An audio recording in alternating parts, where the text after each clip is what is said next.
everyone. I'm Dominic Copeland, and this is the Ish That Needs to Be Said. If you're just joining us, make sure you hit the like button, or if you're coming back, hit like and keep hitting like. Make sure you subscribe as well. Come be a part of this beautiful journey that we've been on. We got quite a few episodes behind us now, and we have much more to go in front of us. So it's not about the distance that we traveled, but the beautiful journey that we've been on. So let's continue to grow. Let me know what you think. Let me know what questions you have. Let's get in it together, this beautiful journey, this thing called life, as we continue to do and say the ish that needs to be said. If you're just tuning in, what does that mean? It means in life, in order for us to progress, to grow, to get to where we need to individually and as a society, there's things that need to be said that we're simply not saying or don't know that we should be saying. So I said, you know what? Instead of us just hiding behind the things that need to be said, why don't we just say them? So the ish that needs to be said. And it's not just things, it's the big things. That's why it's the ish. So again, thank you for joining me. It's been a beautiful journey. Let's continue on. Let's go, let's go, let's go. Let's rock and roll, my friends. Let's get it. So to begin today, I'm going to be talking about going in a slightly different direction, but I go in all directions, right? Because we're talking about the ish that needs to be said, and there's no single direction that we just go in. So I'm going to be talking today about sports and some of the things that have been transpiring, especially with the AllStar Game that just went down not too long ago. And now I live in Boston, so I'm going to talk about Jayson Tatum and the things that he talked about as far as basketball and his place in it and what he wants to achieve and accomplish and his keys to success. How can he accomplish the things that he says he wants to accomplish? Primarily winning a championship, being the best player in the league, and so forth. So we're going to dive into that. Dive into the AllStar Game and what's missing. A lot of people have some complaints about that, so we're going to touch on that subject today too. But first, I like to start off sometimes, we talk about some motivational tips in this game called life. So one of the big things is you get what you focus on. Again, you get what you focus on. And I might have talked about this a little bit before, but we're going to go a little bit deeper into it and how you can access this and utilize it in your favor. A lot of times we're out here focusing on everything that we don't want. You say, I don't want this, I don't want that, I don't want this, I don't want that, et cetera, et cetera, et cetera. What do you want? Stop talking about what you don't want and start focusing on what you do want. Because wherever you take your thoughts, whatever your dominant thought is, that's the direction you're going to go in. I mean, try it. Tony Robbins talks about this too. A lot of people talk about this. If you're looking left, it's hard for you to go right. You're looking right, hard for you to go left. Why? Because your body turns where you go, where your focus is. So if you're looking over here, your body's going to go straight. You're looking over here, your body's going to veer in this direction.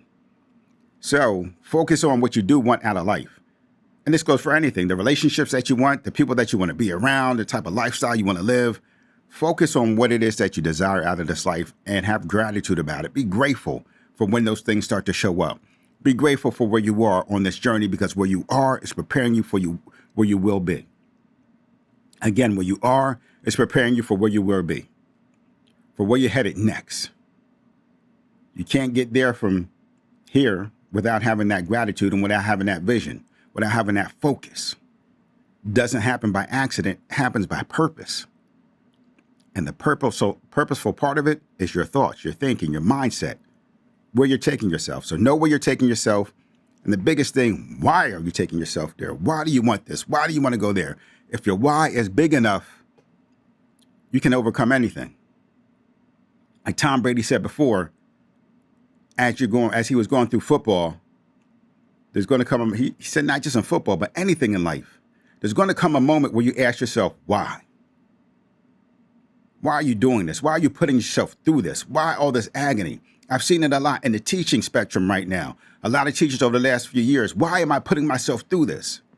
And Tom Brady warned that if you don't have good questions, good answers to those questions, then whatever you're doing, you won't be doing for long. Because it's not important enough in your mind, you can't justify continuing to do it. It's too difficult. The pain that you get from doing it is too high. The pain, the pleasure that you'll get from not doing it, now that's what your mind's seeking. So just understand, whatever you're doing in life, make sure you focus on the things that you want and the why you want them. And that why will help to drive you through so many things in your life. And then the other aspect of that is make sure it's something worthwhile wanting. There's this thing that we forget about. You know, when you watch movies like Wall Street that came out years ago in the 80s, and they ask, you know, what's the why? What's your number? What's the why? Why are you doing all this? What's your number? Number is more. More is not a number. More is not a purpose. More is not a value. So when your single solitary goal is just always more, you don't care about how you get more, who you harm to get more, what you have to do to get more. You just focus on getting more. But it has to be more than that. Because it's about your contribution at the end of the day. How do you show up? How do you contribute as a human being to this world? Because that's what we need from you. We don't need you to just show up and try to take. We need you to show up and give, contribute. And because you give, you get. Because you give, you get. So once you can understand that, you start to play this game called life at a different level, in a different way. Not to just get, not to take, but in order to contribute, to make a difference for the better. And all of a sudden, as you're doing that, you're able to, those things start to be monetized on your behalf. And now, you monetize them on your own behalf. And now, your contributions mean that much more. So those are the things the thoughts I want to start to put in front of you today. I want you to start to think about that. What is your focus? Why is it your focus? And are you contributing? Are you making a difference? Is it something that's morally sound that will benefit the rest of humanity, or is it just about you and what you want?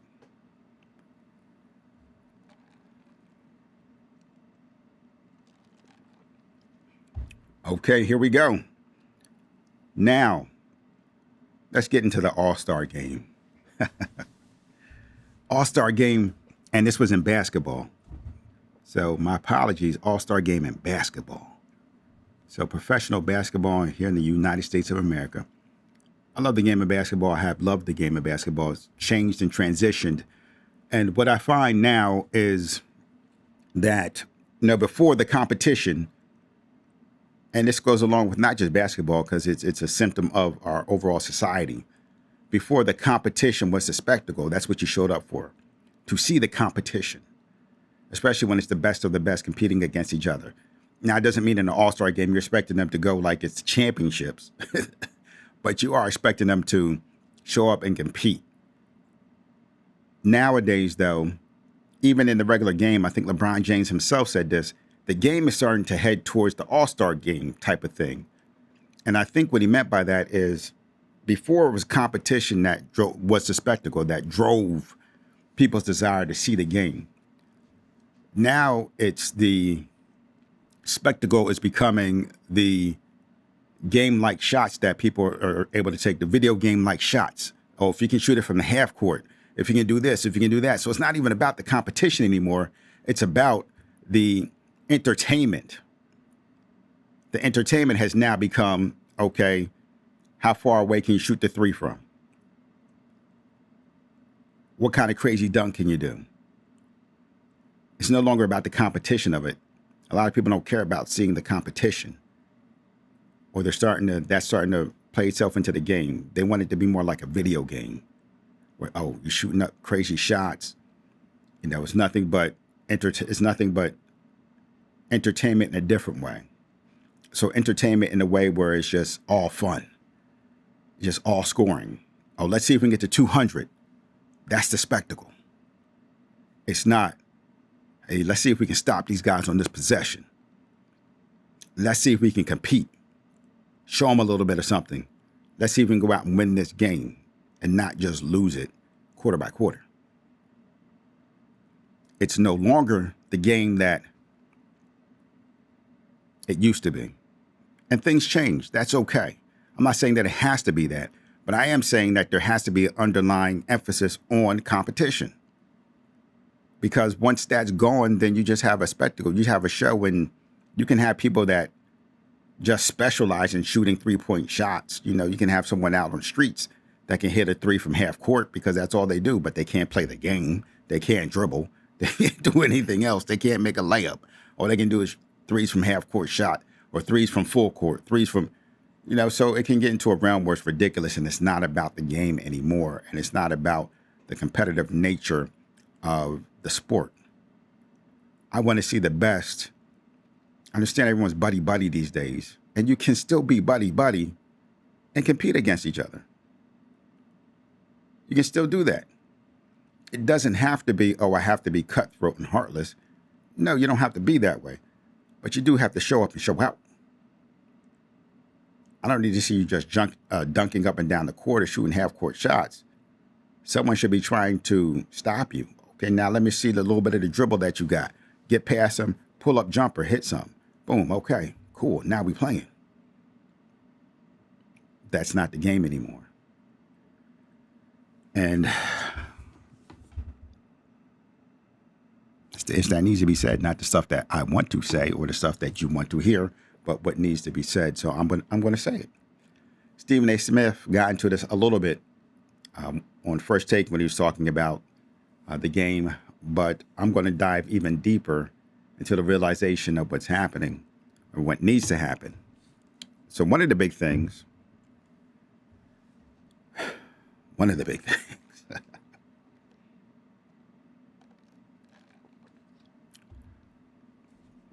players in NBA. What is your goal? What is your purpose? What do you want at the end of the day? Many players have said, such as LeBron James has said, they want to be part of ownership. They want to own a team. And many people feel that he's earned that right to be able to own a team. Now, from an ownership perspective, and as players even, you have the mentality, as players, you have the mentality of employees still. What do I mean by that? 'Cause a lot of you not going to like me saying that, but what do you mean? What do I mean by that? Okay, so the play-in tournament, the in-season tournament, not the play-in tournament, but the in-season tournament. So the in-season tournament, to make it competitive, a lot of players talked about, the $500,000 that was going to be given out. So that extra money. You're motivated by the money, which I understand. But we have to start to move beyond the money because the money isn't the purpose. The money isn't the mission, right? Not in the way you think of them paying you money. Because what you really want to strive for is equity ownership. So as you're doing these things, if you want me to get into the AllStar game and start to really play, at least at some level, where it's competitive, all right, let's talk about partnerships. We're no longer employees, we're partners in this game and in this process. Because we understand this is what you want and what you need. And as employees, we're not just going to say pay us more, but we're going to be looking for more equitable outcomes on our behalf in return for the things that we give you. So you can negotiate that out. Okay, we can make the All-Star games better, but what's the equitable outcomes that we're going to get in return for that? That could be the new TV money that's coming up. That could be new deals of some type or changing of current deals and how things are arrived and how people get max money and so forth. Or it could be something that helps other players within the league that aren't just the top players. So you got to start to think in a different way, in a different dimension, a different way of business. You're no longer employees. You're striving to be partners. Partnerships so that, okay, if you want us to be more competitive, that's fine. What are the equitable outcomes that we're going to achieve from that? Okay? So start to think in a different way. Start to think of, okay, if I'm an owner, and start to think of yourself as owners, at least partners within that process. And why is that important? Because if you want to get to ownership, you have to build up that partnership and demonstrate and show that you understand. And now you can take that negotiating that you've been doing and turn that into ownership. And now you start to open up a whole other world, a whole other arena for yourselves. But if you're going to stay as employees, where, oh, you got to pay us for every single thing that we do, and you're not striving for what are other equitable outcomes that we can get. How can we get a stronger foothold that's going to lead us to where we ultimately want to go when it comes to ownership? If you don't start to think that way, then you will lose. Because what will happen, I promise you, what will happen, you're going to start to be penalized for that employee mindset. Because that's what happens to employees. They get penalized for that mindset. Oh, I'm not going to compete at the level, not even at the level I can, but to a certain degree to make this competitive until you pay me more money. Okay, well, instead of paying you more money, you start to put in punitive measures, which you've already started to see happen. And that will only grow and increase. And I would say this personally, you should be embarrassed by that. You're professionals, right? You don't need detention or whatever else, punitive measures, which I equate to a detention. I equate to some simple form of punishment. You don't need that to get to where you want to go, right? To achieve the things that you want to achieve. So in order to be seen in the light of partners and owners, you have to start to think like a partner and like an owner. Okay, I'm going to use my talent, my skills to help to better the product that we're both putting out here. But in order to do that, these are the equitable outcomes that I need. These are the things that we're striving for. You have to know behind the scenes, hey, these are the things we're striving for. We're trying to get from employees to partners to owners. And this is how we're going to do it.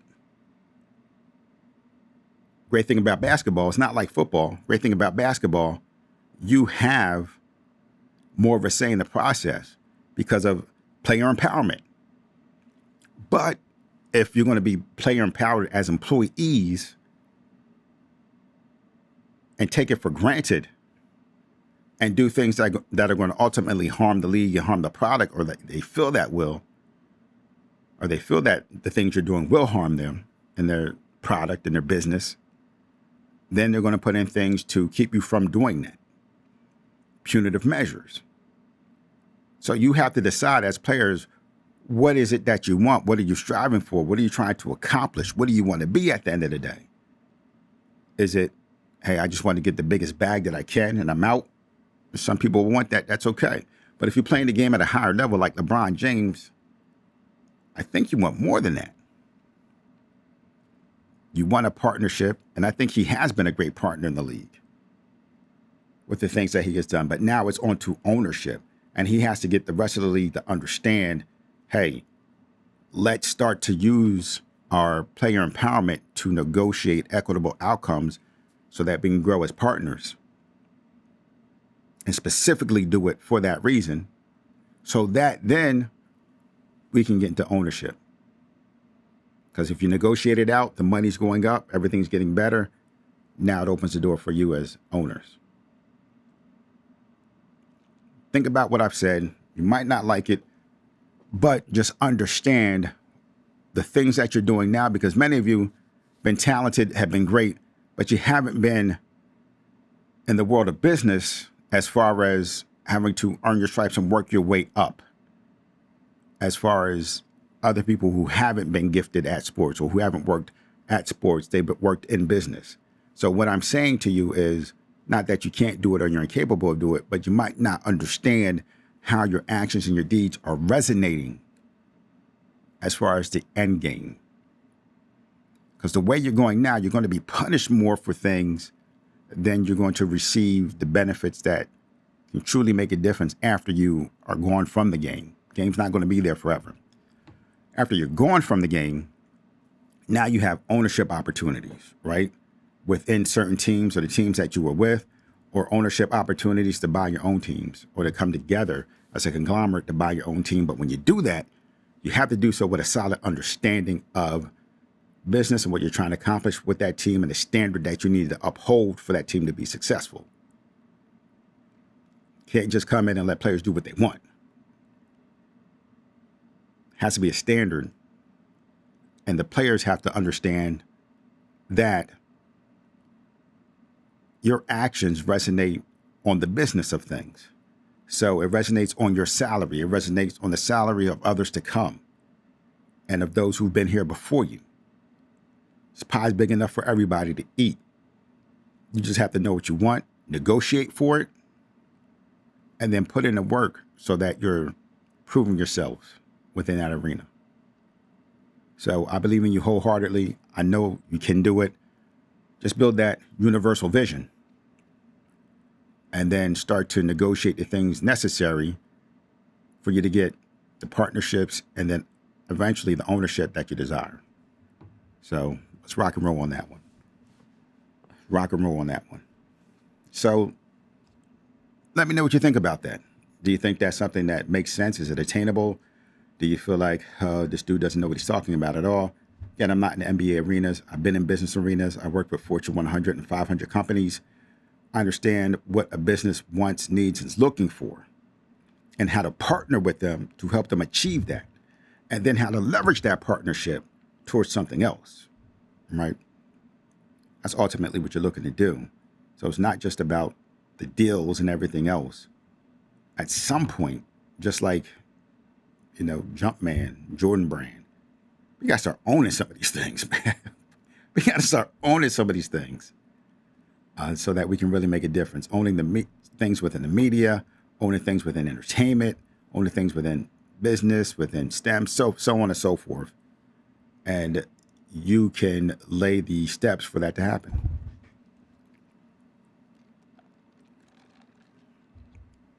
So one more thing that I want to get to in sports arena, Jayson Tatum, keys to success. Jayson Tatum said, they asked Jayson Tatum about the future of the NBA and who you think's up next after LeBron, Steph, all these guys are gone. Who do you think is up next to be the face of the league? And Jayson Tatum said, I'm not something like, I'm not sure. There's many guys that are out there, but I know if I win a championship, I got something to say about that. Which I loved him saying, and he's 100% right. He wins a chip, he's got something to say about being the face of the league. And they also asked him about the best player in the league, and he said he believes himself to be the best player in the league, which I always also love. I wish they wouldn't really ask that question so that you don't have to answer that nonsense. But at the end of the day, if you want to be the best, you got to believe you're the best, and then go out and beat the best. But the belief usually precedes the actual doing of it. So you got to believe first, put in the work, because once you believe, you start to put in the work. You start to identify yourself that. You start to put yourself in the situations where you can prove that you are the best, including going out to beat the best.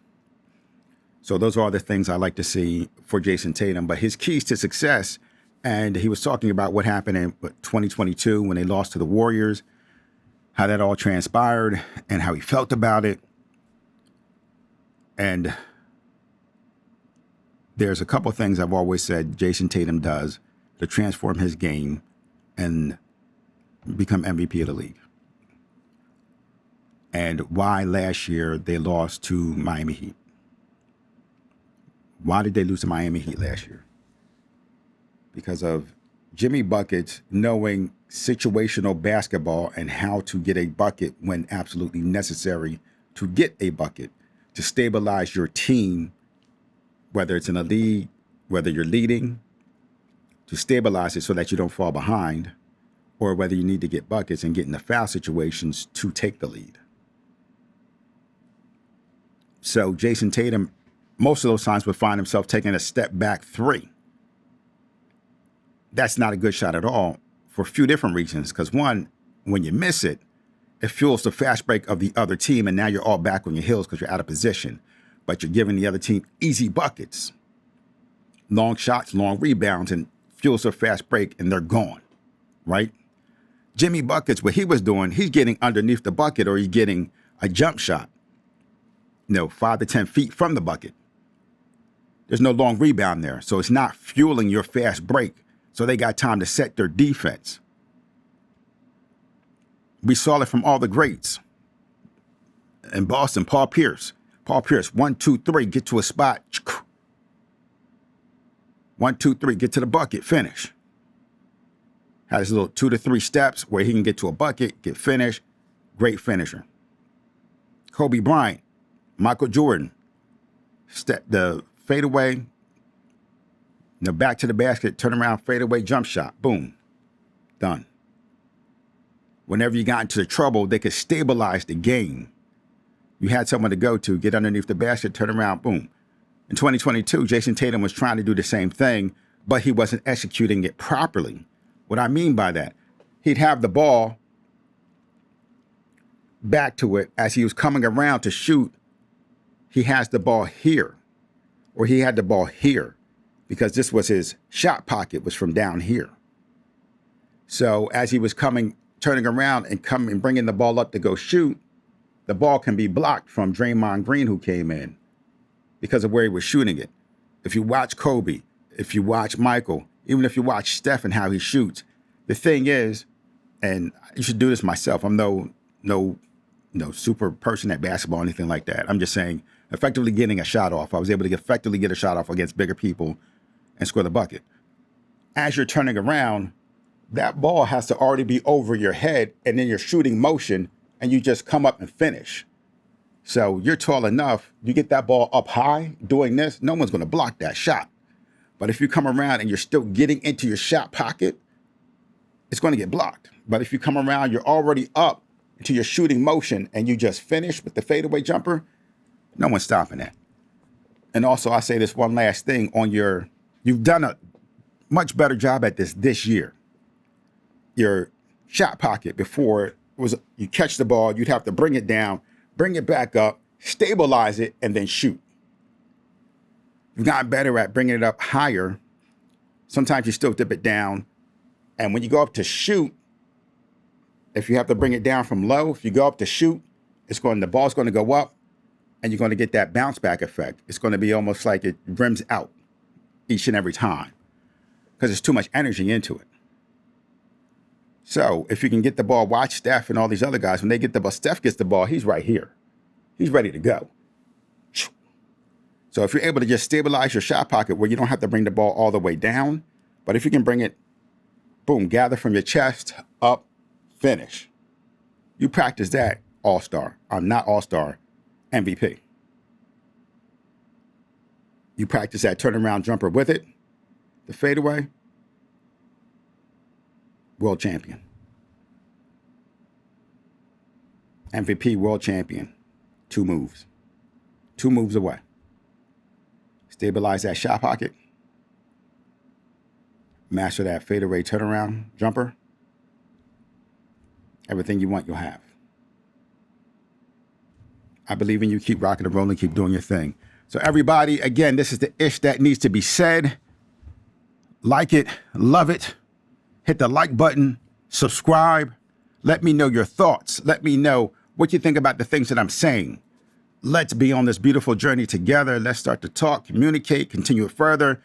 Subscriber list has been growing. So thank you, everybody who's been joining on this wonderful journey. We're all in this together. It's like High School Musical. All in this together. Let's rock and roll. Let's get the job done. The Ish That Needs to Be Said. I'll be back to you soon. Rock and roll, everybody. Much love.